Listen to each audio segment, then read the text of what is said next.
انشاءاللہ آج ہم سورہ بقرہ کی آیت نمبر 144 سے شروع کریں گے۔ نحمده ونصلی علی رسولہ الکریم، اما بعد فاعوذ باللہ من الشیطان الرجیم، بسم اللہ الرحمن الرحیم، رب اشرح لی صدری ویسر لی امری واحلل عقدۃ من لسانی یفقہوا قولی، ربنا زدنا علما، اللہم فقہنا فی الدین، ربی یسر ولا تعسر وتمم بالخیر۔ اعوذ باللہ من الشیطان الرجیم، بسم اللہ الرحمن الرحیم، قد نرى تقلب وجهك في السماء فلنولینک قبلۃ ترضاها فول وجهك شطر المسجد الحرام وحيث ما كنتم فولوا وجوهكم شطره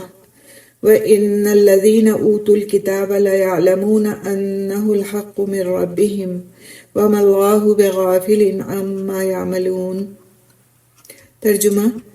یقیناً ہم آپ کے چہرے کا بار بار آسمان کی طرف پلٹنا دیکھ رہے ہیں، تو یقیناً ہم آپ کو لازماً اس قبلے کی طرف پھیر دیں گے جسے آپ پسند کرتے ہیں، سو آپ اپنا چہرہ مسجد حرام کی طرف پھیر دیں، اور تم جہاں کہیں بھی ہو اپنے چہرے کو اسی کی طرف پھیر لو۔ اور بلا شبہ وہ لوگ جن کو کتاب دی گئی ہے بے شک وہ جانتے ہیں، بلا شبہ ان کے رب کے جانب سے یہ واقعی حق ہے، اور جو وہ عمل کرتے ہیں اللہ تعالیٰ اس سے ہرگز بے خبر نہیں ہے۔ تو لاسٹ کلاس میں الحمدللہ ہم نے اپنا جز نمبر 2 شروع کیا تھا، اور اس کی 2 آیتیں ہم نے پڑھی تھی، جس میں اللہ سبحانہ تعالیٰ نے فرمایا کہ جلدی ہی لوگوں میں سے بے وقوف کہیں گے کہ انہیں کس چیز نے ان کے اس قبلے سے پھیر دیا جس پر وہ تھے، تو آپ کہہ دیجئے کہ مشرق اور مغرب اللہ تعالیٰ ہی کے لیے ہے، وہ جس کو چاہتا ہے سیدھے راستے کی طرف ہدایت دیتا ہے۔ اور پھر اگلی آیت میں فرمایا گیا تھا آیت نمبر 143 میں کہ اور اسی طرح ہم نے تمہیں بہترین امت بنایا ہے تاکہ تم لوگوں پر گواہ ہو جاؤ اور رسول تم پر گواہ ہو جائے، اور جس قبلے پر آپ پہلے تھے اس کو ہم نے صرف اس لیے قبلہ بنایا تھا کہ ہم جانیں کون رسول کی اتباع کرتا ہے، اس سے جو اپنی ایڑیوں کے بل پلٹ جاتا ہے، اور یقیناً یہ بلا شبہ بہت بڑی بات تھی مگر ان لوگوں کے لیے نہیں جنہیں اللہ تعالیٰ نے ہدایت دی، اور اللہ تعالیٰ کبھی ایسا نہیں کہ تمہارے ایمان کو ضائع کر دے۔ بلا شبہ اللہ تعالیٰ لوگوں پر یقیناً بے حد شفقت کرنے والا، نہایت رحم کرنے والا ہے۔ اور اسی کنٹینیویشن میں انشاءاللہ تعالیٰ آج کی بھی آیات ہیں قبلے کی تحویل کے سلسلے میں۔ تو پہلا جو سوال اٹھتا ہے وہ یہ کہ یہ آیت کب نازل ہوئی، اور یہاں قبلے کے بارے میں جو حکم ہے وہ کیا حکم ہے۔ تو حضرت براء بن عازب رضی اللہ تعالیٰ عنہ سے روایت ہے کہ نبی کریم صلی اللہ علیہ وسلم نے 16 یا 17 مہینے تک بیت المقدس کی طرف منہ کر کے نمازیں پڑھی، اور رسول اکرم صلی اللہ علیہ وسلم دل سے چاہتے تھے کہ کعبے کی طرف منہ کر کے نماز پڑھیں، یعنی ہجرت کے بعد 16-17 مہینے تک آپ نے بیت المقدس کی طرف منہ کر کے ہی نماز پڑھی، لیکن آپ کی خواہش یہ تھی کہ کعبے کی طرف منہ کر کے نماز پڑھیں۔ اور آخر اللہ سبحانہ تعالیٰ نے یہ آیت نازل فرمائی، کیا آیت جو آج ہم ابھی پڑھ رہے ہیں کہ ہم آپ کا آسمان کی طرف بار بار چہرہ اٹھانا دیکھتے ہیں۔ مراد کیا ہے اس سے کہ ہم آپ کی خواہش کو سمجھتے ہیں، آپ دل سے کیا بات چاہتے ہیں اس کو ہم سمجھتے ہیں، اور یہ بخاری کی روایت ہے۔ تو اس کا ایک تھوڑا سا جو ایک بیک گراؤنڈ ہے وہ یہ کہ آپ صلی اللہ علیہ وسلم اپنے ایک صحابی براء بن عازب بن معرور رضی اللہ تعالیٰ عنہ کے گھر ایک دعوت میں مدعو تھے، اور وہاں پر جب ظہر کی نماز کا وقت ہوا اور آپ صلی اللہ علیہ وسلم نے نماز کی امامت فرمائی، تو 2 رکعتوں کے بعد تیسری رکعت میں وحی کا نزول ہوا، اور آپ سے یہ بات کہی گئی وحی کے ذریعے سے کہ آپ اپنا رخ تبدیل کر لیں، یعنی آپ بیت المقدس کے بجائے خانہ کعبہ کی طرف اپنا رخ کر لیں۔ اور آپ صلی اللہ علیہ وسلم نے نماز میں ہی اس حکم کی اطاعت فرما لی، اس حکم کی بجاوری کی نماز کی حالت میں ہی، اس بات کا انتظار نہیں کیا کہ پھر اب سلام پھیر لیں گے اور پھر اگلی نماز سے اس بات کو شروع کریں گے، بلکہ نماز کی حالت میں ہی تیسری رکعت میں ہی جیسے ہی وحی نازل ہوئی آپ صلی اللہ علیہ وسلم نے فوراً اطاعت کی اور اپنا رخ خانہ کعبہ کی جانب فرما لیا۔ اب یہ تو نماز ہو گئی اور ایک حکم آ گیا کہ قبلہ اس طرح تبدیل کر لیا جائے۔ تو عباد بن بشر رضی اللہ تعالیٰ عنہ جو کہ صحابی رسول تھے اور اس دعوت میں شریک تھے، وہ نکلے باہر اور ایک دوسرے محلے میں جہاں ایک مسجد جسے کے قریب سے ان کا گزر ہوا، اور وہاں پر انہوں نے دیکھا کہ لوگ بیت المقدس کی طرف ہی منہ کر کے نماز پڑھ رہے ہیں۔ ظاہر ہے ابھی ان کو معلوم نہیں تھا کہ تحویل قبلہ کا حکم آ چکا اور یہ عصر کا وقت تھا، تو انہوں نے وہاں پر اعلان کیا، زور سے کہا کہ تحویل قبلہ کا حکم آ چکا ہے اور اب بیت المقدس کے بجائے خانہ کعبہ کی طرف منہ کر کے نماز پڑھی جائے گی۔ تو لوگ اسی حال میں اپنی ایڑیوں کے بل گھوم گئے، حالانکہ وہ اس وقت حالت رکوع میں تھے، یعنی رکوع کی حالت میں گھومنا آپ دیکھیں بہت مشکل کام ہے، لیکن وہ پلٹ گئے اور انہوں نے پھر فوراً بیت المقدس کے بجائے خانہ کعبہ کو اپنا قبلہ مان کر اس طرف اپنا رخ کر لیا اور اپنی نماز کی تکمیل کی۔ تو اس درجے کی فرما برداری ہمارا دین ہم سے چاہتا ہے کہ جیسے ہی کسی حکم کے بارے میں ہم کو پتہ چلے، بغیر کسی حیل و حجت کے، بغیر کسی لاجک کو تلاش کیے ہوئے ہم اس پر عمل پیرا ہو جائیں۔ ہاں، یہ تحقیق ضرور کر لیں کہ یہ حکم جو ہے، یہ جو میں نے پڑھا ہے یا سنا ہے، یہ آتھینٹک سورسز سے ہی ہے، قرآن اور حدیث سے ہی ہے، تب اس کو فوراً پھر فالو کرنے میں دیر نہیں لگانا چاہیے۔ تحقیق کر لیں، لیکن وہ تحقیق اس درجے کی نہ ہو کہ ہم اس میں لاجک تلاش کرنے لگیں، بلکہ تحقیق اس حال کی ہو کہ ہم یہ تلاش کریں کہ واقعی یہ آتھینٹک سورس سے ہے یا پھر کسی نے اپنی طبیعت سے گڑھ کر کے یہ بات بیان کی ہے۔ یہ تلاش کرنا، یہ آتھینٹسٹی تلاش کرنا تو ٹھیک بات ہے، لیکن اس میں پھر آگے سے لاجک تلاش کرنا یہ مناسب نہیں ہے دین کے احکامات کے لیے۔ تو انشاءاللہ تعالی ہم اپنی اس آیت کو ہی آگے پھر تفسیر سے پڑھیں گے۔ آیت لمبی ہے، اس لیے تھوڑا تھوڑا سا کر کے اس کے معنی کو سمجھتے جائیں گے۔ تو اس آیت کا جو شروع کا حصہ ہے، قد نرى تقلب وجهك في السماء، یعنی یقیناً ہم آپ کے چہرے کا بار بار آسمان کی طرف پلٹنا دیکھ رہے ہیں۔ اس سے مراد یہ ہے کہ قبلے کی تبدیلی کے بارے میں نبی کریم صلی اللہ علیہ وسلم اللہ تعالیٰ کے حکم کے منتظر تھے۔ اللہ تعالیٰ نے آپ صلی اللہ علیہ وسلم کے دل کی خواہش کو یہاں واضح کیا ہے کہ ہم آپ صلی اللہ علیہ وسلم کے حالات سے لا علم نہیں ہیں۔ ہم آپ کے چہرے کا بار بار آسمان کی طرف اٹھنا دیکھ رہے ہیں، ہم اس بات کا علم رکھتے ہیں کہ آپ کی خواہش کیا ہے۔ پھر آگے فرمایا گیا فَلَنُوَلِّيَنَّكَ قِبْلَةً تَرْضَاهَا، تو یقیناً ہم آپ کو لازماً اس قبلے کی طرف پھیر دیں گے جسے آپ پسند کرتے ہیں، یعنی ہم ضرور آپ صلی اللہ علیہ وسلم کو اس قبلے کی طرف پھیر دیں گے جسے آپ پسند کرتے ہیں، اور وہ کون سا قبلہ ہے؟ وہ ہے کعبۃ اللہ۔ اس آیت میں رسول صلی اللہ علیہ وسلم کے شرف کا بیان ہے کہ آپ صلی اللہ علیہ وسلم کے پسندیدہ قبلے کے متعلق حکم نازل کرنے میں اللہ سبحانہ تعالیٰ نے جلدی فرمائی کہ نہیں، ہم آپ کو لازماً پھیر دیں گے اور اسی طرف جس طرف آپ چاہتے ہیں۔ رسول اکرم صلی اللہ علیہ وسلم کی خواہش تھی کہ دین اسلام اپنی اصل شکل میں نمایاں ہو جائے، اسی لیے آپ صلی اللہ علیہ وسلم کو قبلے کی تبدیلی کے حکم کا انتظار تھا۔ چنانچہ ہجرت کے دوسرے سال یہ حکم آ گیا، فَوَلِّ وَجْهَكَ شَطْرَ الْمَسْجِدِ الْحَرَامِ، سو آپ اپنا چہرہ مسجد حرام کی طرف پھیر دیں۔ اللہ سبحانہ تعالیٰ نے رسول اکرم صلی اللہ علیہ وسلم کو یہ حکم دے دیا کہ وہ اپنا رخ مسجد حرام کی طرف پھیر دیں۔ وَحَيْثُ مَا كُنْتُمْ فَوَلُّوا وُجُوهَكُمْ شَطْرَهُ، اور تم جہاں کہیں بھی ہو اپنے چہرے کو اسی کی طرف پھیر لو۔ اللہ تعالیٰ نے یہ حکم دیا ہے کہ مشرق اور مغرب اور شمال اور جنوب تمام جہتوں سے کعبے ہی کی طرف منہ کیا جائے، یعنی کوئی کہیں بھی ہو جب وہ نماز پڑھے تو اس کا رخ کعبے کی طرف ہونا چاہیے۔ اس سفر میں سواری پر نفلی نماز غیر قبلے کی طرف جائز ہے، یعنی اگر پتہ نہیں چل رہا ہے کہ کدھر ہے قبلہ اور یا پھر سواری کا رخ مڑ جاتا ہے تو پھر اس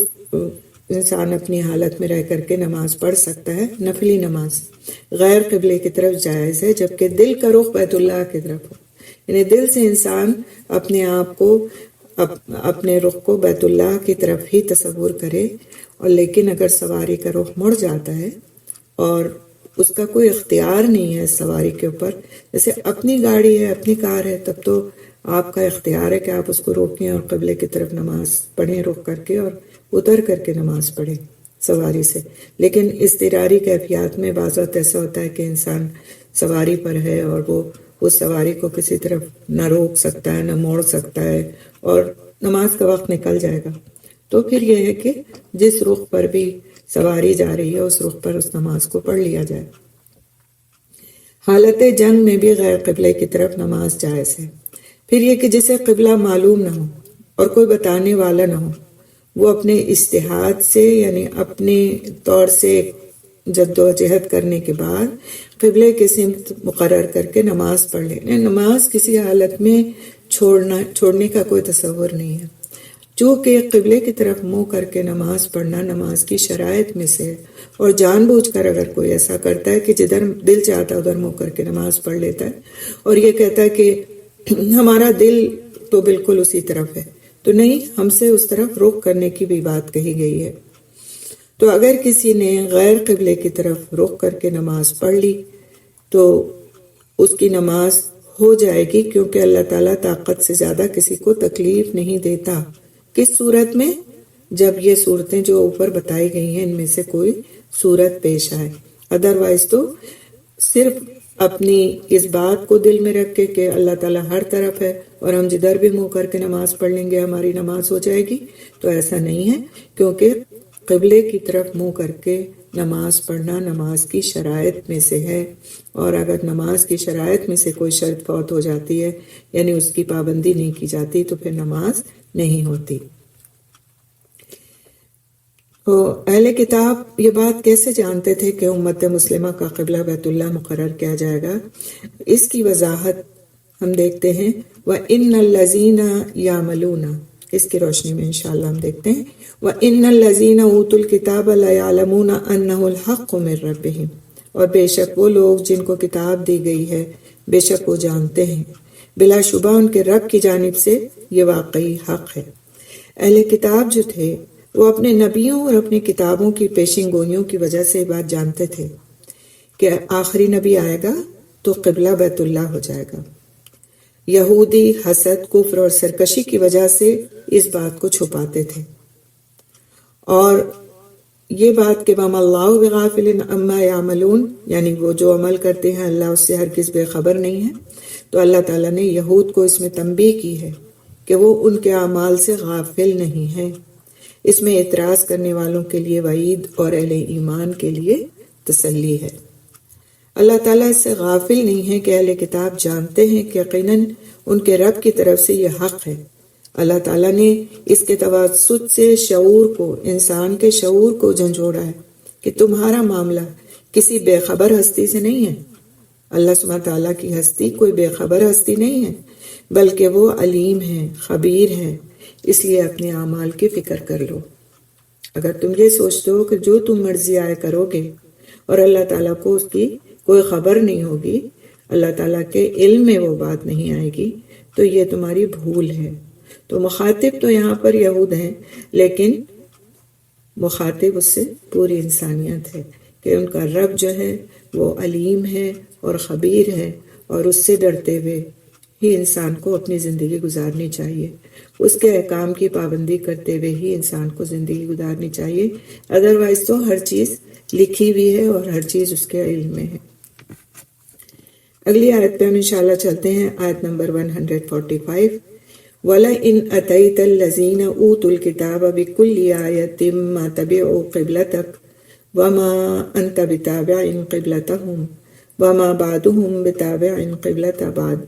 وَلَئِنِ اتَّبَعْتَ أَهْوَاءَهُمْ مِنْ بَعْدِ مَا جَاءَكَ مِنَ الْعِلْمِ إِنَّكَ إِذًا لَمِنَ الظَّالِمِينَ۔ ترجمہ، اور یقیناً اگر آپ ان لوگوں کے پاس جنہیں کتاب دی گئی ہر نشانی لے آئیں، وہ آپ کے قبلے کی پیروی نہیں کریں گے، یعنی تب بھی وہ آپ کے قبلے کی پیروی نہیں کریں گے، اور نہ آپ کسی صورت ان کے قبلے کی پیروی کرنے والے ہیں، اور نہ وہ کسی صورت ایک دوسرے کے قبلے کی پیروی کرنے والے ہیں۔ اور یقیناً اگر آپ نے اس کے بعد جو آپ کے پاس علم میں سے آیا ہے ان کی خواہشات کی پیروی کی، تب تو یقیناً آپ ضرور ظالموں میں سے ہوں گے۔ وَلَئِنْ أَتَيْتَ الَّذِينَ أُوتُوا الْكِتَابَ بِكُلِّ آيَةٍ مَا تَبِعُوا قِبْلَتَكَ، اور یقیناً اگر آپ ان لوگوں کے پاس جنہیں کتاب دی گئی ہر نشانی لے آئیں، تب بھی وہ آپ کے قبلے کی پیروی نہیں کریں گے۔ اللہ سبحانہ تعالیٰ اس میں یہودیوں کے کفر و عناد اور رسول صلی اللہ علیہ وسلم کے مقام اور مرتبے کو جاننے کے باوجود مخالفت کا ذکر کرتے ہوئے فرما رہے ہیں کہ آپ جس دین و شریعت کو لے کر آئے ہیں، اگر اس کے صحیح ہونے کے تمام دلائل کا بھی ذکر فرما دیں تو پھر بھی یہ یعنی یہود اپنی خواہشات کو ترک کر کے آپ کی اتباع نہیں کریں گے، کیونکہ ان میں انتہا درجے کا حسد تھا، بغض تھا، اور آپ صلی اللہ علیہ وسلم کے ساتھ دشمنی تھی۔ اہل کتاب کے پاس ہر نشانی لانے سے مراد قبلے کی دلیلیں لانا ہے، یعنی اگر آپ ہر طرح کے دلائل دے دیں تب بھی وہ آپ کے قبلے کی پیروی کرنے والے نہیں ہیں۔ قرآن حکیم میں ہی اللہ سبحانہ تعالیٰ سورہ یونس کی آیت نمبر 96 اور 97 میں فرماتے ہیں، ان الذین حقت علیہم کلمۃ ربک لا یؤمنون ولو جاءتہم کل آیۃ حتی یروا العذاب العلیم۔ یقیناً جن لوگوں پر آپ کے رب کی بات ثابت ہو گئی وہ ایمان نہیں لائیں گے، اگرچہ ان کے پاس ہر نشانی آ جائے، یہاں تک کہ وہ دردناک عذاب کو دیکھ لیں۔ آگے اس آیت میں اللہ سبحانہ تعالیٰ فرماتے ہیں، وَمَا أَنْتَ بِتَابِعٍ قِبْلَتَهُمْ، اور نہ آپ کسی صورت ان کے قبلے کی پیروی کرنے والے ہیں۔ رسول اکرم صلی اللہ علیہ وسلم کبھی ان کے قبلے کی پیروی کرنے والے نہیں، کیونکہ آپ صلی اللہ علیہ وسلم جانتے ہیں کہ بیت اللہ کو قبلہ بنانا اللہ تعالیٰ کی جانب سے حق ہے،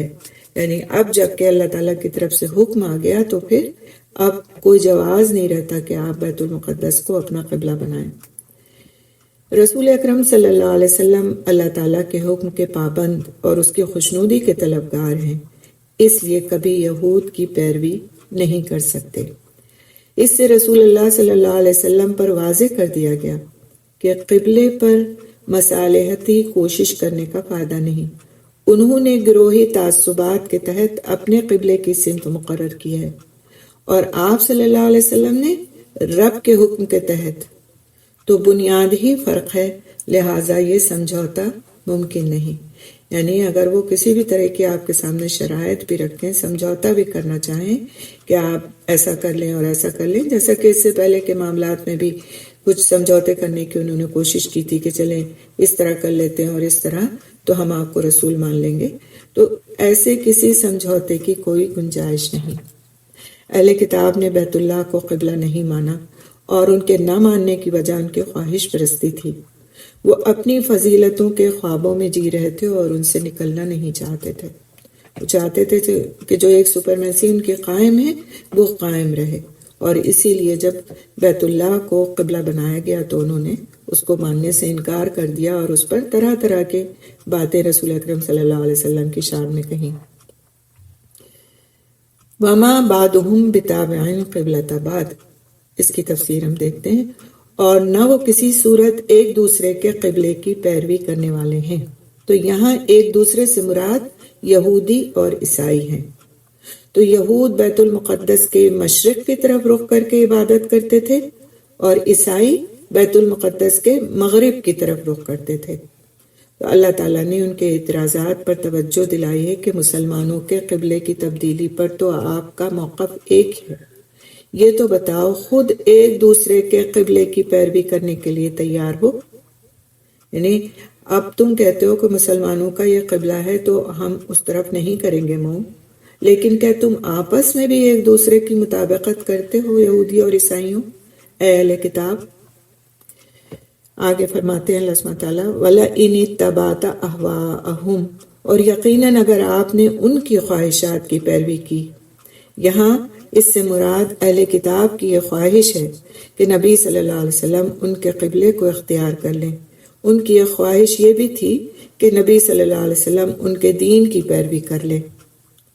تو اس کے بعد جو آپ کے پاس علم میں سے آیا ہے، یہاں اس علم سے مراد دین اسلام ہے جو کہ حق ہے، اور اس بات کا علم کہ کعبہ ہی قبلہ ہے۔ تو آپ اگر ان کی خواہشات کی پیروی کر لیں یا اس دین کی پیروی کر لیں تو کیا بات بتائی گئی؟ اِنَّكَ إِذًا لَّمِنَ الظَّالِمِينَ، تب تو یقیناً آپ ضرور ظالموں میں سے ہوں گے۔ اس کا مطلب یہ کہ اب اللہ تعالیٰ کا حکم آ چکا اور آپ صلی اللہ علیہ وسلم وحی کے پابند ہونے کی وجہ سے ان کے قبلے کو اختیار نہیں کر سکتے، کیونکہ اب یہ نافرمانی ہوگی اور نافرمانی ظلم ہے۔ تو اللہ سبحانہ تعالیٰ نے اس بات سے ڈرایا کہ کوئی شخص جانتے بوجھتے حق کی مخالفت کر کے اپنی خواہشات کی پیروی کرے، کیونکہ وہ جو شخص جانتا ہو اس پر تو نہ جاننے والے کی نسبت حجت زیادہ تمام ہوتی ہے۔ تو ایسی صورتحال میں ہمیں بہت اس بات کو دیکھنے کی ضرورت ہے کہ آیا ہم کیا کرتے ہیں؟ جانتے بوجھتے ہوئے ہم ان اعمال کو ترک کیے رہتے ہیں جن کا کرنا ضروری ہے، یا پھر ہم جیسے ہی ہمارے علم میں کوئی بات آتی ہے اور آتھینٹک سورس سے آتی ہے تو ہم اپنے عمل کو تبدیل کرنے کی کوشش میں لگ جاتے ہیں۔ اور کوشش کیا ہوتی ہے کہ انسان خود بھی اپنے آپ کو چینج کرنا چاہتا ہے، اس کی طرف متوجہ ہوتا ہے اور اس کے لیے دعا بھی کرتا ہے، کیونکہ ہمیں جس بات کی شدید خواہش ہوتی ہے اس کے لیے ہم دعائیں بھی کرتے ہیں اور محنت بھی کرتے ہیں۔ تو دونوں چیزوں کی ضرورت ہے کہ اللہ تعالیٰ سے ہدایت کی توفیق بھی مانگتا جائے انسان، اور ساتھ ہی اعمال میں بھی اپنے مثبت تبدیلی لاتا جائے۔ اگلی آیت دیکھتے ہیں ہم انشاءاللہ، آیت نمبر 146۔ اعوذ باللہ من الشیطان الرجیم الذین آتیناہم الکتاب یعرفونہ کما یعرفون ابناءہم وَإِنَّ فَرِيقًا مِّنْهُمْ لَيَكْتُمُونَ الْحَقَّ وَهُمْ يَعْلَمُونَ۔ جن لوگوں کو ہم نے کتاب دی ہے وہ اسے بالکل ایسے ہی پہچانتے ہیں جیسا وہ اپنے بیٹوں کو پہچانتے ہیں، اور واقعتاً ان میں سے ایک گروہ ایسا بھی ہے جو یقیناً حق کو چھپاتے ہیں حالانکہ وہ جانتے ہیں۔ الذین آتیناہم الکتاب، جن لوگوں کو ہم نے کتاب دی ہے۔ تو اس میں یہ بتایا گیا ہے کہ علماء اہل کتاب رسول اللہ صلی اللہ علیہ وسلم کی رسالت کو اپنی اولاد کی طرح پہچانتے ہیں، یعنی اتنی اچھی طرح پہچانتے ہیں کہ آپ صلی اللہ علیہ وسلم اللہ کے رسول ہیں، جیسا کہ کوئی شخص اپنے اولاد کو پہچانتا ہے، اپنے بیٹے بیٹیوں کو پہچانتا ہے کہ ان کی ہر بات سے آگاہ ہوتا ہے، کوئی چیز ان سے چھپی نہیں ہوتی اپنے بچوں کے بارے میں۔ اور ہم دیکھے دعویٰ بھی کرتے ہیں اس بات کا، اپنے بچوں سے کہتے بھی کہ تم تو جو سوچ رہے ہو تو وہ بھی میں سمجھ رہی ہوں تم کیا سوچ رہے ہو۔ تو جو علماء تھے یہود کے یا اہل کتاب کے، تو وہ آپ صلی اللہ علیہ وسلم کی رسالت کو ایسا نہیں تھا کہ ان کے لیے وہ کوئی نئی چیز تھی، وہ اسے پہچانتے تھے کیونکہ ان کی کتابوں میں بصراحت بتفصیل آپ صلی اللہ علیہ وسلم کے بارے میں موجود تھا، علم موجود تھا۔ تو یعرفونہ کما یعرفون ابناءہم، وہ اسے بالکل ایسے ہی پہچانتے ہیں جیسا وہ اپنے بیٹوں کو پہچانتے ہیں۔ تو یہ ایک ضرب المثل ہے جو کسی بات کا یقین دلانے کے لیے کہی جاتی ہے، اور اس سے تین چیزیں مراد ہیں کہ وہ قبلے کو ایسے پہچانتے ہیں جیسے اپنے بیٹوں کو پہچانتے ہیں، یا پھر یہ کہ ساتھ وہ نبی صلی اللہ علیہ وسلم کو ایسے پہچانتے ہیں جیسے اپنے بیٹوں کو پہچانتے ہیں، یا یہ کہ وہ اللہ تعالیٰ کی کتاب کو ایسے پہچانتے ہیں جیسے اپنے بیٹوں کو پہچانتے ہیں۔ تو یہ تینوں ہی باتیں اس سے مراد لی جا سکتی ہیں۔ وَإِنَّ فَرِيقًا مِّنْهُمْ لَيَكْتُمُونَ الْحَقَّ، اور واقعتاً ان میں سے ایک گروہ ایسا بھی ہے جو یقیناً حق کو چھپاتے ہیں۔ اس سے مراد ان کے علماء اور خواص ہیں، یعنی جو لوگ دین کو ان کے اچھی طرح سمجھتے تھے اہل کتاب کے، وہ کیا کام کرتے ہیں کہ حق کو چھپاتے ہیں، عام لوگوں تک حق کو جانے نہیں دیتے۔ جب عام لوگ ان سے کوئی بات پوچھنے آتے ہیں تو وہ جو صحیح بات ہے وہ ان کو بتاتے نہیں۔ تو ان کے عوام کو یہ اجازت نہیں تھی، ہر بندے کو اجازت نہیں تھی کہ وہ ان کی دینی کتب کو پڑھے اور سمجھے، جیسا کہ ہمارے لیے اللہ سبحانہ تعالیٰ نے سہولت رکھی ہے کہ وَلَقَدْ يَسَّرْنَا الْقُرْآنَ، ہم نے قرآن کو آسان کر دیا۔ مطلب کیا ہے کہ ہر فرد و بشر اس کو پڑھ سکتا ہے اور اس کو سمجھنے کی کوشش کر سکتا ہے، اور اس کو سمجھنا اس کے اوپر فرض کر دیا گیا کہ وہ اس کو سمجھ کر کے پڑھے۔ لیکن یہود کے ہاں ایسا نہیں تھا، ان کا یہ تھا کہ ان کے جو علماء ہیں وہی اس کو پڑھیں گے، اور وہی جو کچھ بات ہوتی تھی وہ اپنے لوگوں کو بتاتے تھے، اور بس وہ اتنا بتاتے تھے کہ جس سے ان کی مفاد پرستی کے اوپر کوئی ضرب نہ پڑے، اور حق کو چھپا لے جاتے تھے۔ تو یہاں پر وَإِنَّ فَرِيقًا مِّنْهُمْ لَيَكْتُمُونَ الْحَقَّ سے مراد کیا ہے کہ واقعتاً ان میں سے ایک گروہ ایسا ہے جو یقیناً حق کو چھپاتا ہے، اور اس سے مراد ان کے علماء اور خواص ہیں۔ آگے فرمایا اللہ سبحانہ تعالیٰ نے وَهُمْ يَعْلَمُونَ، حالانکہ وہ جانتے ہیں کہ وہ حق ہے، یعنی محمد صلی اللہ علیہ وسلم کی نبوت اور کعبے کا قبلہ ہونا حق ہے۔ سیدنا عمر رضی اللہ تعالیٰ عنہ نے عبداللہ بن سلام رضی اللہ تعالیٰ عنہ سے پوچھا، یہ پہلے یہود کے علماء میں سے تھے، بعد میں انہوں نے اسلام قبول کر لیا تھا، عبداللہ بن سلام رضی اللہ تعالیٰ عنہ نے، کیا تم رحمت عالم صلی اللہ علیہ وسلم کو اپنی اولاد کی طرح پہچانتے ہو؟ یعنی کہ جب ابھی وہ مسلمان نہیں ہوئے تھے اس وقت پوچھا انہوں نے یہ بات کو کہ کیا تم اپنی اولاد کی طرح پہچانتے ہو؟ بولے ہاں، بلکہ اولاد سے بھی زیادہ۔ آسمان والے امین یعنی جبریل علیہ السلام نے زمین والے امین یعنی عیسیٰ علیہ السلام کو، ظاہر ہے وہ عیسیٰ علیہ السلام کو مانتے تھے، ان کو آپ کی صفتیں بتا دی ہیں، یعنی آپ صلی اللہ علیہ وسلم کی صفتیں بتا دی ہیں۔ ہم انہی صفات سے آپ صلی اللہ علیہ وسلم کو پہچانتے ہیں۔ ہمیں آپ صلی اللہ علیہ وسلم کے پیغمبر آخری الزماں ہونے میں ذرا سا شک بھی نہیں۔ جیسے انسان بھرے مجمع میں لاکھوں میں اپنی اولاد پہچان لیتا ہے، اسی طرح اہل کتاب آپ صلی اللہ علیہ وسلم کو پہچانتے ہیں، کیونکہ ان کی کتابوں میں نبی آخری الزماں کے جو اوصاف ہیں وہ اوصاف آپ صلی اللہ علیہ وسلم میں پائے جاتے ہیں، لیکن پھر بھی اہل کتاب اس صداقت کو چھپاتے ہیں اور آپ صلی اللہ علیہ وسلم کی صفات پر پردہ ڈالے ہوئے ہیں۔ تو اہل کتاب حق کو پہچاننے کے باوجود اسے صرف دشمنی اور تعصب کی وجہ سے چھپاتے تھے۔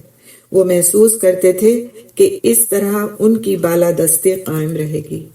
یعنی ان کی سپرمیسی قائم رہے گی، اور اگر وہ نبی کریم صلی اللہ علیہ وسلم کو پر ایمان لے آئیں گے اور ان کی رسالت کو تسلیم کر لیں گے تو پھر ظاہر ہے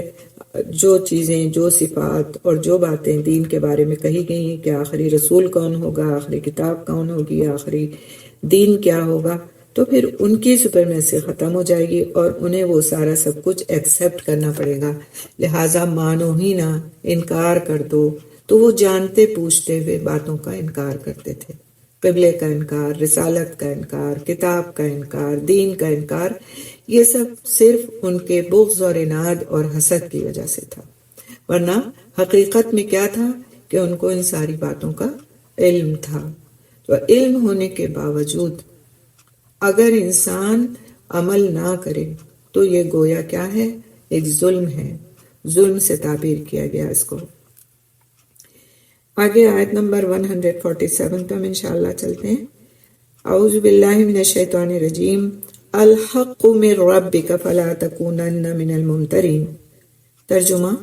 آپ صلی اللہ علیہ وسلم کے رب کی طرف سے یہی حق ہے،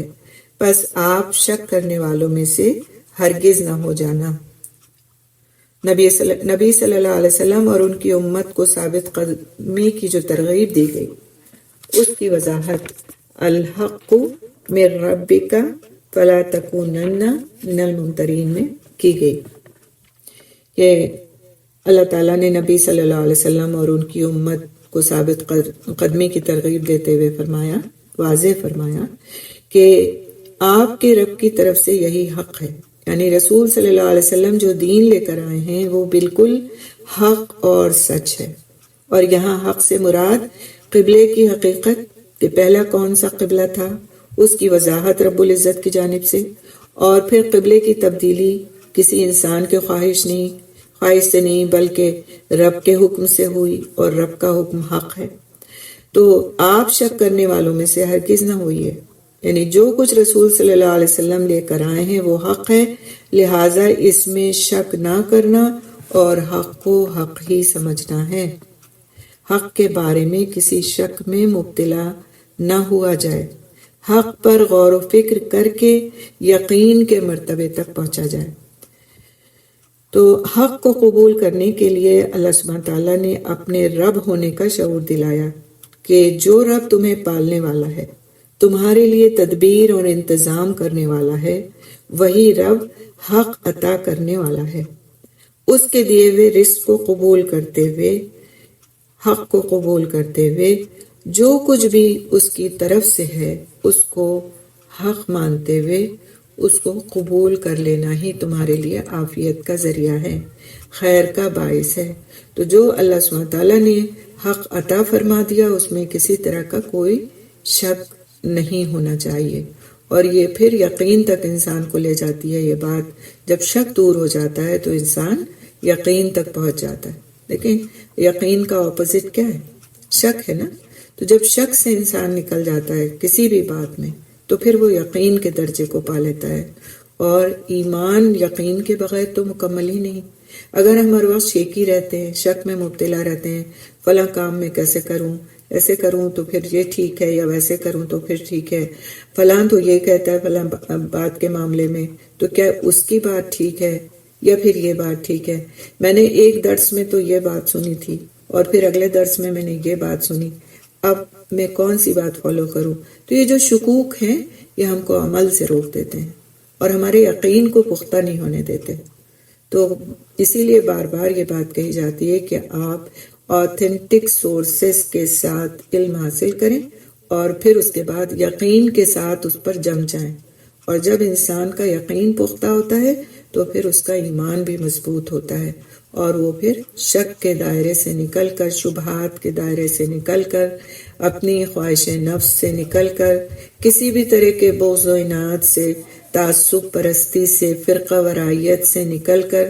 ایک صحیح بات کو فالو کرنے کے لائق بن جاتا ہے۔ تو الحق من ربک فلا تکونن من الممترین، شک کرنے والوں میں سے مت ہو اور حق تمہارے رب کی جانب سے ہے۔ اگلی آیت میں ہم چلتے ہیں انشاءاللہ۔ اعوذ باللہ من الشیطان الرجیم، آیت نمبر 148۔ وَلِكُلٍّ وِجْهَةٌ هُوَ مُوَلِّيهَا فَاسْتَبِقُوا الْخَيْرَاتِ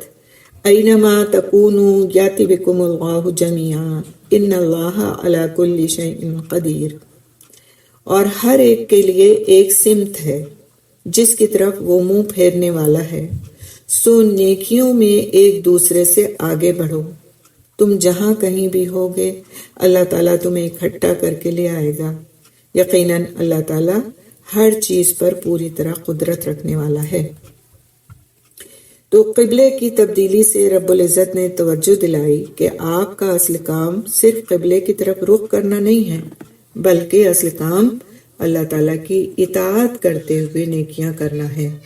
لہٰذا قبلے کی تبدیلی میں ایک دوسرے سے مقابلہ کرنے کے بجائے نیکیوں کے حصول میں مقابلہ کریں۔ تمہارا قبلہ یہ، میرا قبلہ یہ مقابلے کی بات نہیں، بلکہ بات مقابلے کی کیا ہے کہ نیکیوں میں ایک دوسرے سے سبقت لے جانے کی کوشش ہے۔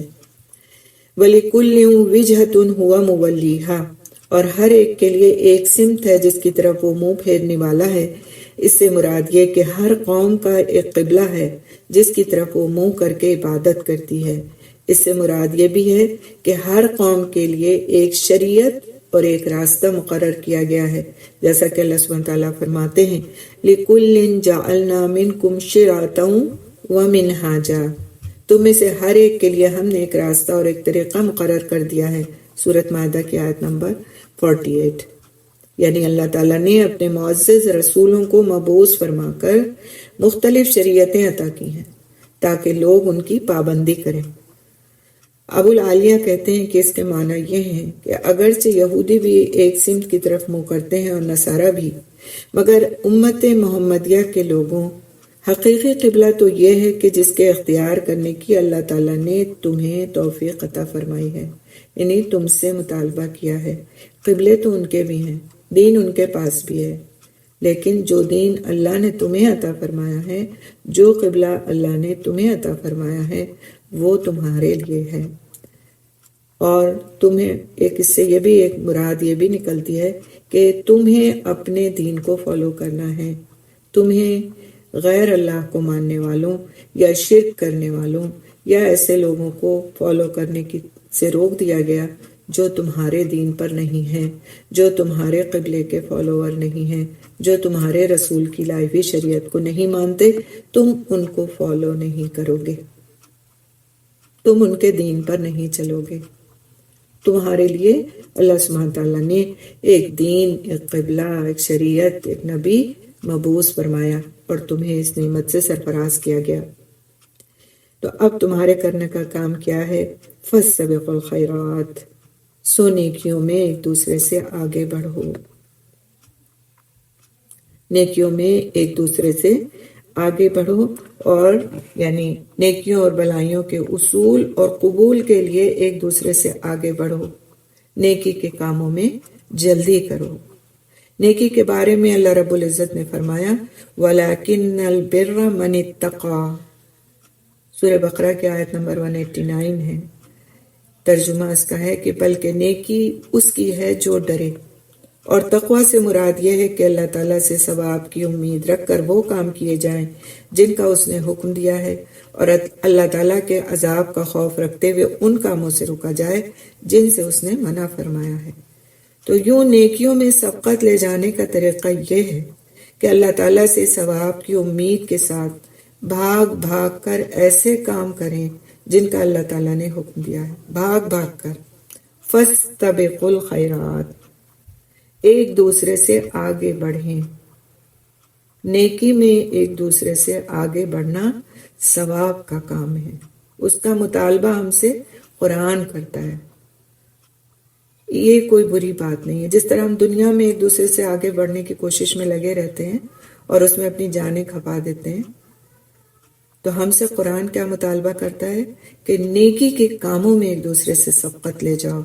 یہ ہے اصل تمہاری زندگی کا۔ تو جن کاموں کا اللہ سبحانہ تعالیٰ نے حکم دیا ہے تو اللہ سے ثواب کی امید کے ساتھ انسان بھاگ بھاگ کر ایسے کام کرے، اور اللہ تعالیٰ کے عذاب کا خوف رکھتے ہوئے ان کاموں سے بچے جن سے اللہ تعالیٰ نے روکا ہے، اور اس معاملے میں ایک دوسرے سے آگے بڑھنے کی کوشش کرے کہ گناہوں سے رکنا ہے اور ثواب میں آگے بڑھنا ہے۔ تو نماز کی ادائیگی کے لیے ہر ایک کو کسی سمت تو رخ کرنا ہوگا، مگر اصل چیز وہ سمت نہیں ہے، بلکہ اصل چیز کیا ہے؟ بھلائی ہے، نیکی ہے، جس کے لیے نماز پڑھی جاتی ہے۔ لہٰذا بھلائیوں کے حصول اور اس میں ایک دوسرے سے آگے بڑھ جانے کی فکر ہونا چاہیے،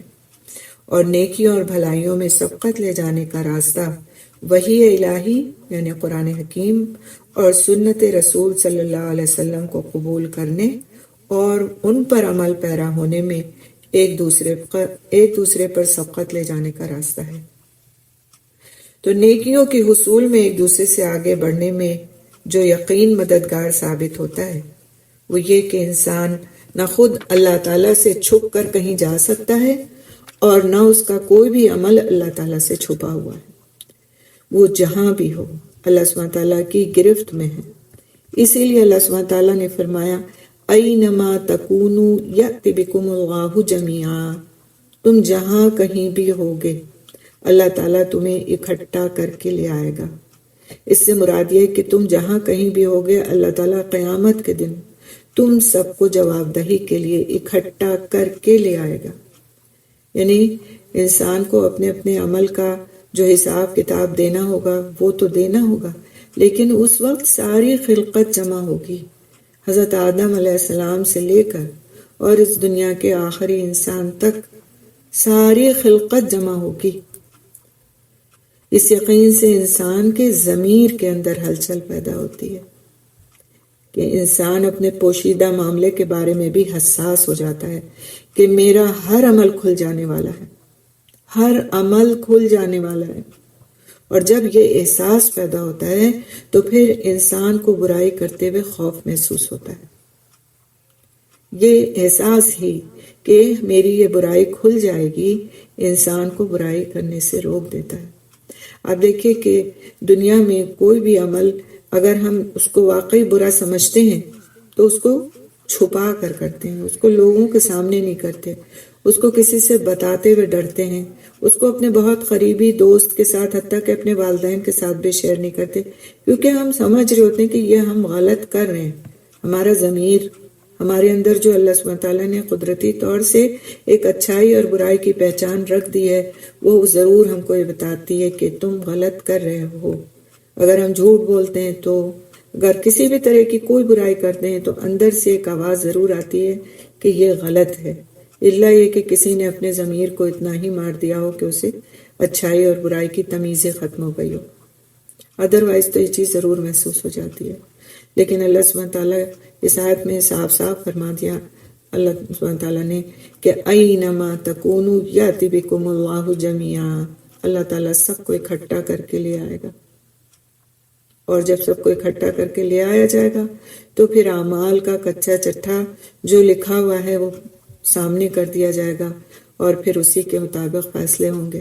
اللہ سبحانہ تعالیٰ ایسے موقع پر ہم سب کو اس شرمندگی سے بچا لے جو ہمارے گناہوں کے نتیجے میں خدا نخواستہ اس وقت ہمارے سامنے آئے۔ اللہ ہمیں اس دنیا میں ہی عمل کی توفیق بھی دے دے، اور توبہ کی بھی، اور سچی توبہ کی۔ ان اللہ علی کل شیء قدیر، یقیناً اللہ تعالیٰ ہر چیز پر پوری طرح قدرت رکھنے والا ہے۔ اس سے مراد یہ کہ اللہ تعالیٰ اس بات پر پوری طرح قدرت رکھتا ہے کہ تمہارے جسموں کو زمین سے نکال کر جمع کر دے گا، اگرچہ وہ گل سڑ کر بکھر گئے ہوں۔ اللہ تعالیٰ کے ارادے کو کوئی چیز عاجز نہیں کر سکتی۔ اللہ تعالیٰ نے اپنے قدیر ہونے کا شعور اس حوالے سے دلایا ہے کہ انسان جہاں بھی ہے اللہ تعالیٰ اسے لے آئے گا، وہ اللہ تعالیٰ کی گرفت سے باہر نہیں ہے۔ لہٰذا انسان کو چاہیے کہ وہ اللہ تعالیٰ کی رضا کے مطابق زندگی گزارے۔ انسان فنا ہو جائیں گے تب بھی اللہ تعالیٰ اپنے قدرت سے انہیں سمیٹ لے گا اور میدان حشر میں لا کھڑا کرے گا اور اعمال کا حساب کتاب لیا جائے گا۔ سورہ نجم کی آیت نمبر 31 میں اللہ سبحانہ تعالیٰ فرماتے ہیں لِيَجْزِيَ الَّذِينَ أَسَاءُوا بِمَا عَمِلُوا وَيَجْزِيَ الَّذِينَ أَحْسَنُوا بِالْحُسْنَى، تاکہ جنہوں نے برائیاں کی انہیں اس کا بدلہ دے جو انہوں نے عمل کیا، اور جن لوگوں نے بھلائی کی انہیں بھلائی کے ساتھ بدلہ دے۔ تو اس آیت سے یہ استدلال کیا جاتا ہے کہ ہر اس فضیلت کو اختیار کرنا چاہیے جس سے کوئی عمل متصف ہو سکتا ہے، مثلا اول وقت نماز ادا کرنا، روزہ، حج، عمرہ اور زکوٰۃ کی ادائیگی سے فوری طور پر بری ذمہ ہونا، یعنی جو اپنا فرض ہے اس کو ادا کرنا، تمام سنن اور آداب کو پوری طرح ادا کرنا۔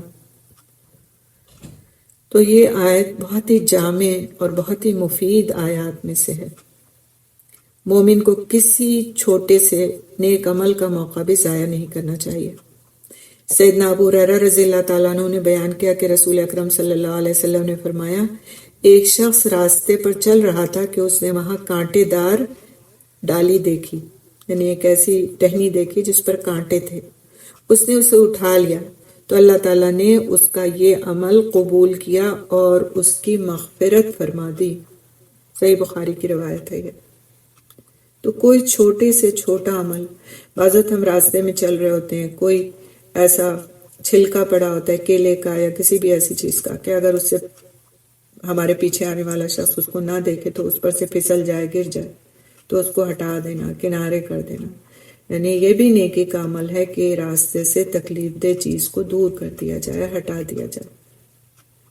تو ہمیں خود اپنے لیے انتخاب کرنا ہے قرآن اور حدیث کی روشنی میں کہ وہ کون کون سے اعمال ہیں جن کو کر کے ہم اللہ تعالیٰ کی مغفرت کے اور رحمت کے مستحق بن سکتے ہیں، کیونکہ ہم سے جو بات اس آیت میں کہی گئی ہے وہ یہ کہ فاستبقوا الخیرات، نیکیوں میں آگے بڑھنا ہے۔ لکھ کر لگا لیں کہیں پر یہ بات فاستبقوا الخیرات، کہ ہم بار بار اس چیز کو پڑھیں، سنیں اور دیکھیں کہ آگے بڑھنے سے کیا مراد ہے، کس طرح میں آگے بڑھ سکتی ہوں نیکی میں۔ آج ہمارا حال یہ ہو گیا ہے کہ اگر ہم سے کوئی پانی مانگ لے تو اسے ہم سمجھتے ہیں کہ ہماری بے عزتی کر دی، خود اٹھ کے نہیں پی سکتے کیا؟ ہم پلائیں پانی، لیکن آپ دیکھیں پانی پلانے کو بڑی نیکیوں میں سے کہا گیا، خالی یہ نہیں کہا گیا کہ یہ نیکی ہے بلکہ بڑی نیکی ہے۔ تو اگر ہم یہی باندھ لیں اپنے لیے کہ گھر میں اگر کوئی پیاسا ہوگا اور پانی مانگے گا تو میں پہلے اٹھ کے پلاؤں گی اس کو، یا میں پہلے پیش کروں گی اس کے سامنے کوئی چیز،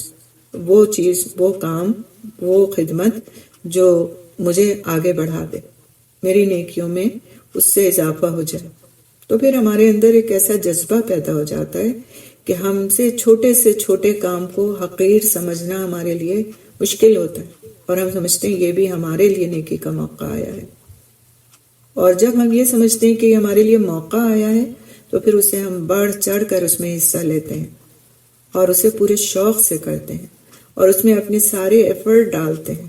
اور اگر ہم کو یہ لگتا ہے کہ صرف ہم سے کہا جا رہا ہے، ہمارے اوپر ایک لائبلٹی ہے، ہمارے اوپر ایک برڈن ہے، اب تو یہ کرنا ہی ہے، تو پھر ہمارے اندر نہ وہ یقین کا جذبہ ہوتا ہے، نہ وہ شوق ہوتا ہے، اور بس ہم اس کو بوجھ سمجھ کر ہی کر رہے ہوتے ہیں۔ یہی حال نمازوں کا ہے۔ آپ دیکھیں کہ اول وقت میں نماز پڑھنا ہمیں افضل ترین عبادت کہا گیا ہے، اول وقت میں نماز کو پڑھنا۔ ایسے تو نماز ہم جتنی دیر نماز کا وقت ہوتا ہے کسی بھی وقت اٹھ کر کے پڑھ لیں، کوئی بات نہیں ہے، نماز ادا ہو جائے گی، لیکن اول وقت پڑھنے کی جو فضیلت ہے اور وقت کے شروع ہونے سے پہلے نماز کی جو تیاری کی فضیلت ہے، اس فضیلت کو اگر ہم اپنے ذہن کے اندر رکھ لیں تو پھر ہم ہو نہیں سکتا کہ نماز کے لیے پہلے سے تیار نہ ہو جائیں کہ اب ہونے والا ہے۔ مثال کے طور پر 12:30 بجے اگر نماز کا ظہر کا وقت ہوتا ہے تو ہم 12:25 پر ہی 12:20 پہ ہی دوسرے کاموں سے اپنے آپ کو ہم نے فارغ کیا، وضو کیا اور نماز کے لیے ہم تیار ہیں، اذان ہوئی اور ہم نے اپنی نماز ادا کر لی، تو وہ اول وقت کی فضیلت ہم کو حاصل ہو گئی۔ فاستبقوا الخیرات، نیکیوں میں جلدی کرنا ہے، نیکیوں میں ایک دوسرے سے آگے بڑھنا ہے۔ اور اگر ہم اس کام کو خود کرتے ہیں اور اپنا ایک جس کو کہتے ہیں رول ماڈل پیش کرتے ہیں کہ نماز کو ٹال کے نہیں پڑھنا، نماز کو اول وقت میں ادا کرنا ہے، پرائرٹی ہم کو دینا ہے، تو پھر وہ گھر میں بھی ایک ٹرینڈ بن جاتا ہے۔ بچے بھی دیکھتے ہیں کہ ماں ہماری جو ہے سارے کاموں کو چھوڑ کر کے اس وقت نماز کے لیے تیار ہو جاتی ہے کہ ابھی اذان ہوئی نہیں ہوتی، ہونے والی ہوتی ہے۔ تو ٹرینڈ سیٹرز ہم ہی ہو سکتے ہیں جب ہم خود اس چیز کو پیش کرنے والے ہوں، جب ہمارا یقین ہو کہ ہمیں خالی نیکیاں کرنے والا نہیں بننا ہے بلکہ فاستبقوا الخیرات کرنا ہے، ہمیں نیکیوں میں ایک دوسرے سے بڑھ چڑھ کر حصہ لینا ہے، آگے بڑھنا ہے اور زیادہ سے زیادہ اپنے لیے اس دنیا میں رہ کر کمائی کرنا ہے۔ تو آپ دیکھیے دنیا کی چیزوں میں تو ہم کتنی محنتیں کرتے ہوتے ہیں۔ ہاں، ابھی کوئی ٹیسٹ آ جائے، کوئی امتحان آ جائے، کوئی بورڈ کا ایگزام آ جائے تو ہم بچوں کے پیچھے بھی لگ جاتے ہیں، آگے بڑھو آگے بڑھو، جاگو رات میں، پڑھائی کرو، نہیں کرو گے تو تمہارے نمبر کم آ جائیں گے، فلاں کے نمبر زیادہ آ جائیں گے، دیکھو فلاں کتنی محنت کرتا ہے، دیکھو فلاں کتنے ٹیوشنز لیتا ہے اور یوں رات بھر جگ کر پڑھائی کرتا ہے، تمہارا کیا حال ہے، تم سوتے رہتے ہو۔ یعنی ان کو آر بھی دلاتے ہیں، ان کے پیچھے بھی لگتے ہیں، ان پر محنت بھی کرتے ہیں، ان پہ مال بھی خرچ کرتے ہیں اور سب کچھ، کیونکہ ہمیں دنیا کی دوڑ میں آگے نکلنا ہے اور اپنے بچوں کو آگے نکالنا ہے، تو ہم سب کچھ کرتے ہیں۔ لیکن یہاں پہ اللہ سبحانہ وتعالیٰ فرما رہے ہیں فاستبقوا الخیرات، اینما تکونوا یأتی بکم اللہ جمیعا،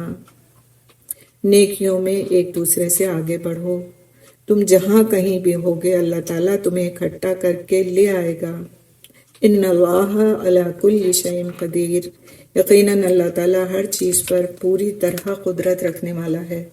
کیا ہم کو اس کی قدرت پر پورا یقین ہے؟ اگر ہمیں اس کی قدرت پر پورا یقین ہے تو ہمیں نیکیوں میں آگے بڑھنے پر بھی پوری توجہ اور پوری محنت کے لیے تیار ہونا چاہیے۔ آگے چلتے ہیں انشاءاللہ تعالیٰ، تھوڑا سا کچھ اور پڑھ لیتے ہیں اس کے ساتھ ہی، ابھی ہمارے پاس تھوڑا سا ٹائم ہے۔ اعوذ باللہ من الشیطان الرجیم۔ وَمِنْ حَيْثُ خَرَجْتَ فَوَلِّ وَجْهَكَ شَطْرَ الْمَسْجِدِ الْحَرَامِ وَإِنَّهُ لَلْحَقُّ مِنْ رَبِّكَ وَمَا اللَّهُ بِغَافِلٍ عَمَّا تَعْمَلُونَ، اور آپ جہاں سے بھی نکلیں تو اپنا چہرہ مسجد حرام کی طرف پھیر لیں، اور یقیناً آپ کے رب کی جانب سے بلا شبہ وہ حق ہے، اور جو بھی تم عمل کرتے ہو اللہ تعالیٰ اس سے ہرگز غافل نہیں ہے۔ مسجد حرام کو قبلہ بنانے کا حکم دیتے ہوئے فرمایا گیا وَمِنْ حَيْثُ خَرَجْتَ، یعنی آپ جہاں سے بھی نکلیں، یعنی اپنے سفر وغیرہ میں، تو اپنا چہرہ مسجد حرام کی طرف پھیر لیں۔ اس میں نبی صلی اللہ علیہ وسلم سے خطاب ہے کہ قبلے کی تبدیلی کا معاملہ صرف مدینے تک محدود نہیں ہے بلکہ مستقل حکم ہے۔ اب قبلہ ہر جگہ، ہر مقام پر، ہر حال میں بیت اللہ ہی ہوگا، لہٰذا اپنا رخ نماز میں کعبے کی طرف کر لو۔ آگے اسی آیت میں فرمایا گیا وَإِنَّهُ لَلْحَقُّ مِنْ رَبِّكَ، اور یقیناً آپ کے رب کی جانب سے بلا شبہ وہ حق ہے۔ اس سے مراد قبلے کی تبدیلی کا حکم ہے کہ وہ آپ کے رب کی طرف سے حق ہے، اس میں ذرا سے بھی شبے کی گنجائش نہیں۔ یعنی یہ حکم صرف رسول صلی اللہ علیہ وسلم کی خواہش کی تائید کے لیے نہیں دیا گیا کہ آپ کی یہ خواہش تھی،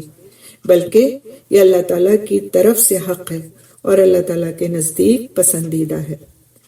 وَمَا اللَّهُ بِغَافِلٍ عَمَّا تَعْمَلُونَ، اور جو بھی تم عمل کرتے ہو اللہ تعالیٰ اس سے ہرگز غافل نہیں ہے۔ اس میں اللہ تعالیٰ نے مسجد حرام کی طرف رخ پھیرنے کا حکم دے کر یہ شعور دلایا ہے کہ جو تم عمل کرتے ہو اللہ تعالیٰ اس سے ہرگز غافل نہیں ہے، لہٰذا اپنے رخ کو پھیر لو۔ اللہ تعالیٰ اپنے باخبر ہونے سے خیر کی طرف ترغیب دلاتے ہیں اور اپنی مخالفت سے بھی ڈراتے ہیں کہ یعنی تم وہ کرو جس کا تمہیں حکم دیا گیا، اسی میں تمہارے لیے خیر ہے، اور وہ نہ کرو جس سے تمہیں روکا گیا، کیونکہ اس میں پھر تمہارے لیے برائی ہے۔ تو مسجد حرام کو قبلہ جو مقرر کیا گیا یہ کس بات کی علامت تھی، اس کو ہم دیکھیں گے انشاءاللہ کہ مسجد حرام کو قبلہ مقرر کرنا اللہ تعالیٰ کی نعمت، کون سی نعمت؟ اسلام کی نعمت، اس کی تکمیل کی علامت تھی۔ یہ بندوں کے لیے اللہ تعالیٰ کی جانب سے سب سے بڑی بھلائی یعنی اسلام کے لیے مرکز متعین کرنے کی علامت تھی، یعنی اسلام کے لیے اللہ سبحانہ تعالیٰ نے ایک سینٹر پوائنٹ دیا، یہ اس بات کی علامت تھی۔ یہ سیدنا ابراہیم علیہ السلام اور سیدنا اسماعیل علیہ السلام کی دعا کے مطابق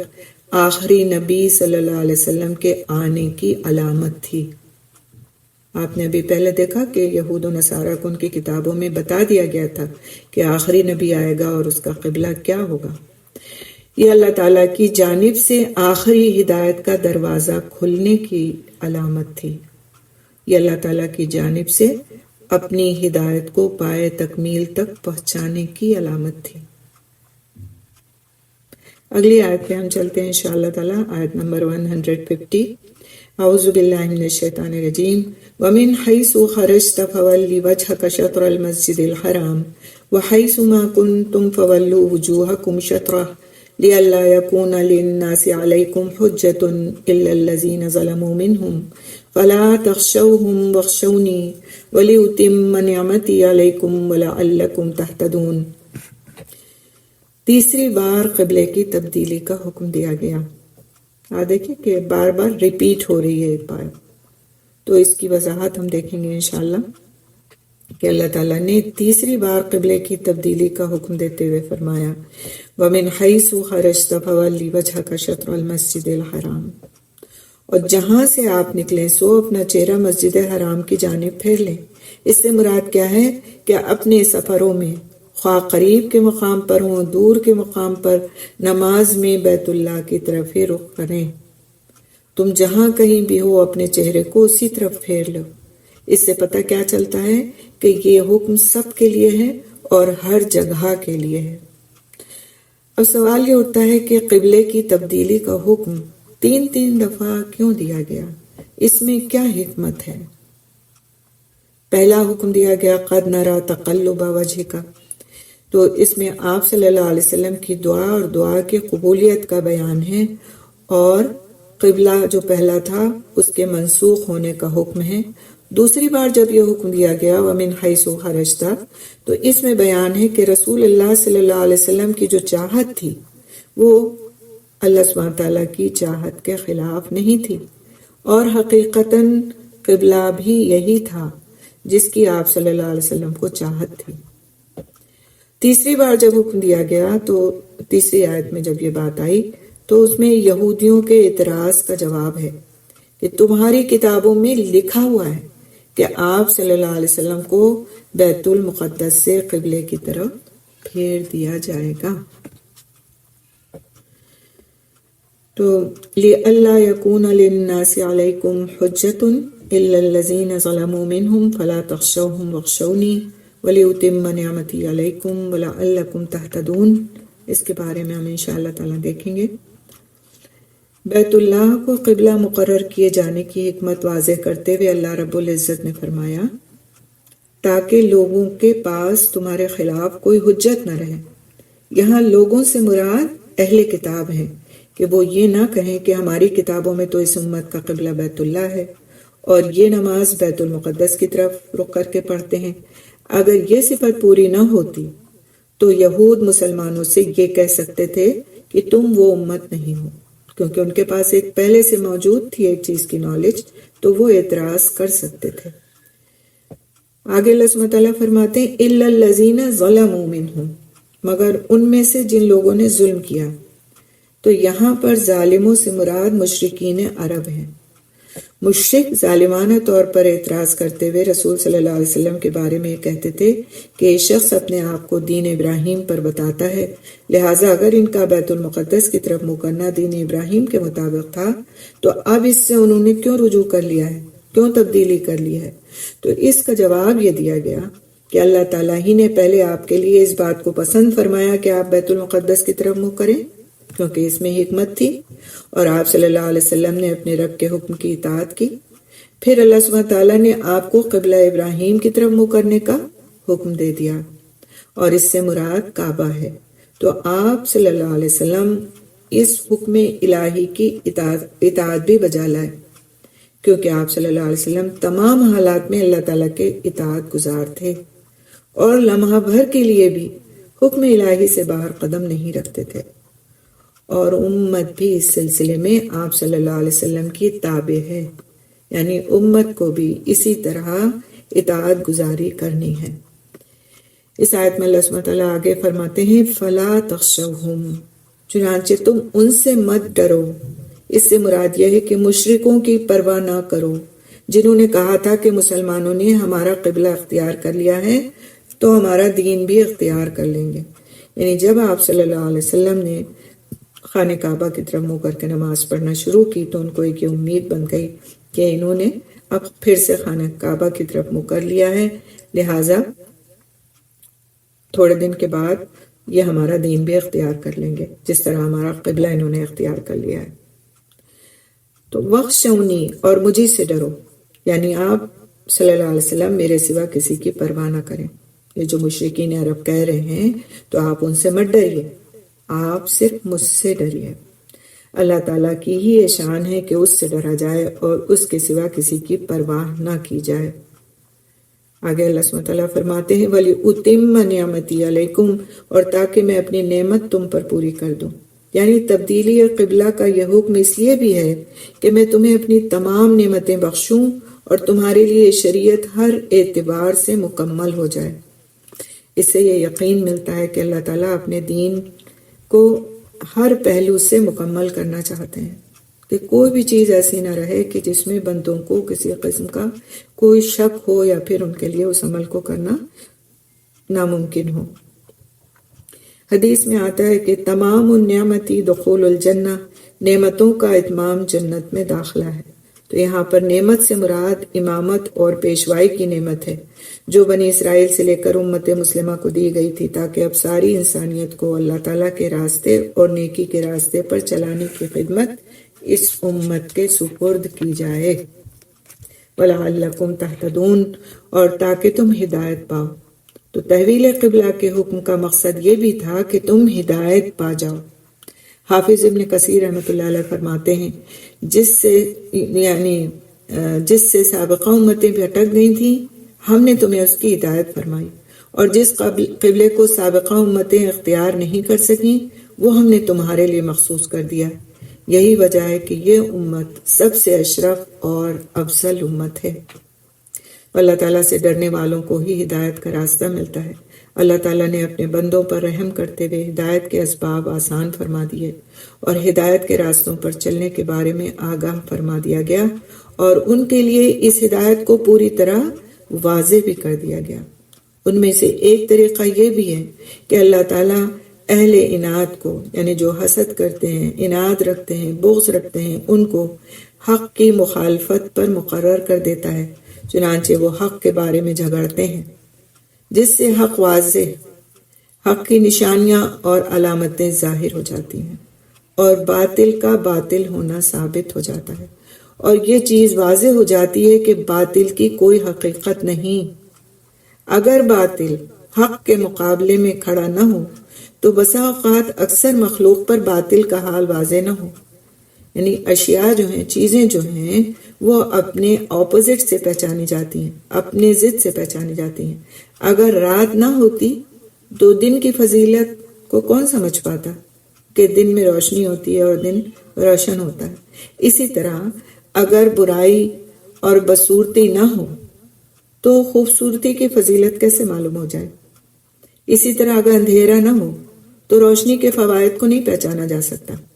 تو اگر باطل نہ ہو تو حق واضح طور پر ظاہر نہیں ہو سکتا۔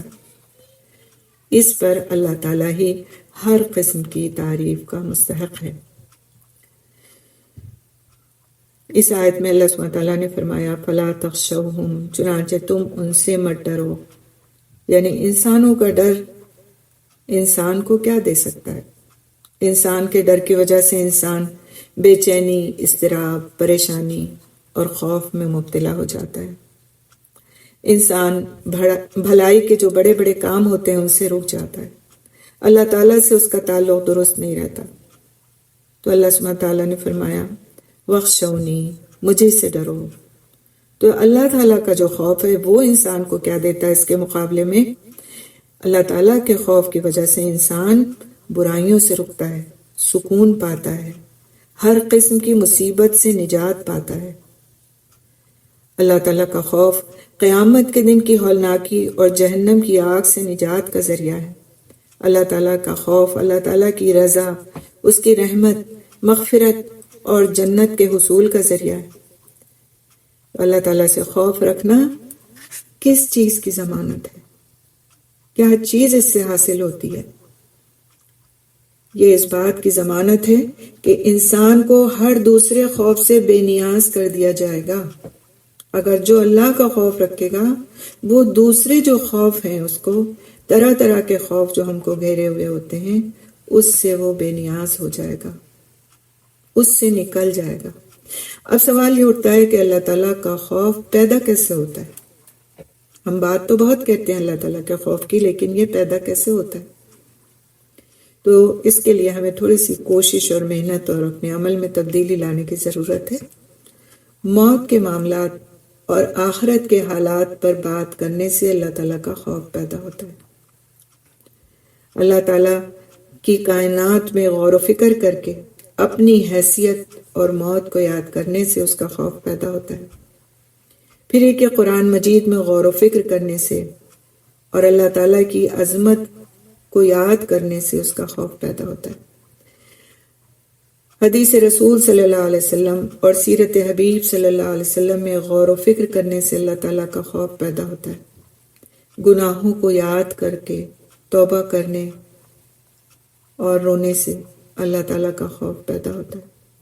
برے انجام کے اندیشے سے اللہ تعالیٰ کا خوف پیدا ہوتا ہے۔ خوف الہی رکھنے والوں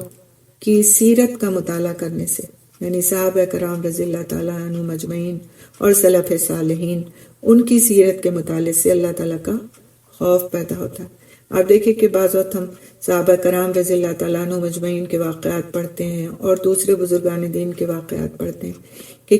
کس طرح سے انہوں نے اپنی زندگیوں کو اللہ تعالیٰ کے راستے میں وقف کیا، تو ہماری آنکھ میں بھی آنسو آ جاتے ہیں کہ آج ہم کیا کر رہے ہیں، ہمارے اعمال کیسے۔